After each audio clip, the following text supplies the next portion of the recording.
सबरी के जूठे बेर खाकर भगवान राम ने दुनिया को दिया ये संदेश। रामायण की कथा।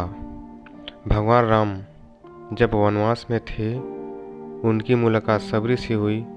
सबरी का असली नाम श्रमण था, जो एक भील समुदाय से थी। सबरी का विवाह एक भील कुमार से हुआ था। चूंकि सबरी के पिता भील जाति के मुखिया थे, सबरी हृदय बहुत निर्मल था। जब सबरी का विवाह हुआ तो परंपरा के अनुसार पशुओं को बलि के लिए लाया गया। सबरी को यह देखकर बहुत दुख हुआ। सबरी को यह परंपरा पसंद नहीं आई और विवाह से ठीक एक दिन पूरा घर से छोड़कर दंडकारण्य वन में आकर निवास करने लगी। यहाँ पर मतंग ऋषि तपस्या किया करते थे। सबरी ऋषि की सेवा करना चाहते थे, लेकिन उनके मन में संशय था कि वह भील जाति से है, इसलिए उसे यह अवसर नहीं मिल पाया। सबरी सुबह जल्दी उठकर ऋषियों के उठने से पहले उस मार्ग को साफ कर देती थी जो आश्रम से नदी तक का जाता था। सबरी कंटे चुनकर रास्ते में सांप बल्लू बिछा देती थी। सबरी यह सब ऐसे करती थी कि किसी को इसका पता न चले। एक दिन सबरी को ऐसे करते हुए एक ऋषि ने देख लिया और उनकी सेवा के ऋषि बहुत प्रसन्न हुए।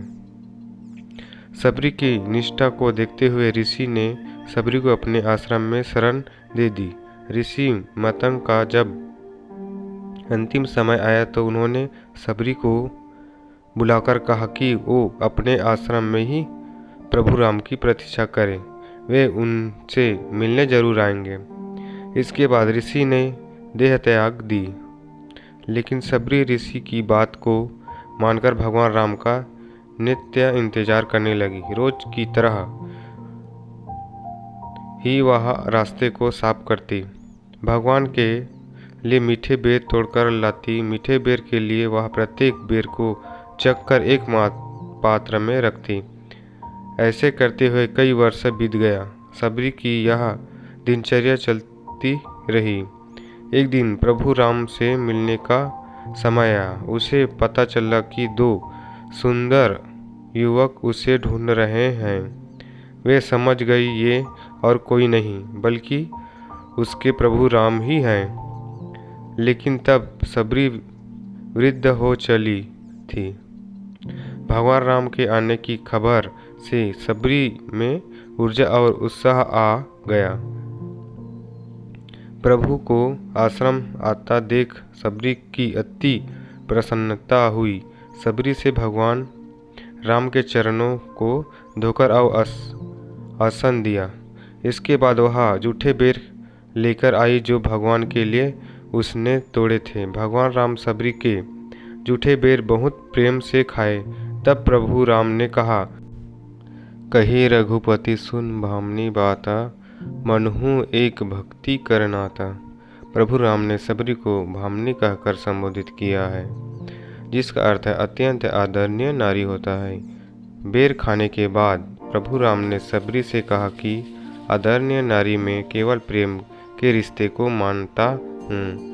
तुम कौन हो? तुम्हारे किस परिवार में पैदा हुई? तुम्हारी जाति क्या है? यह सब कोई मायने नहीं रखते।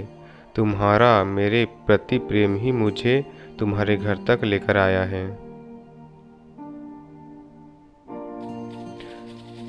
अगर हमारा वीडियो पसंद आए तो चैनल को लाइक एवं सब्सक्राइब करें। धन्यवाद।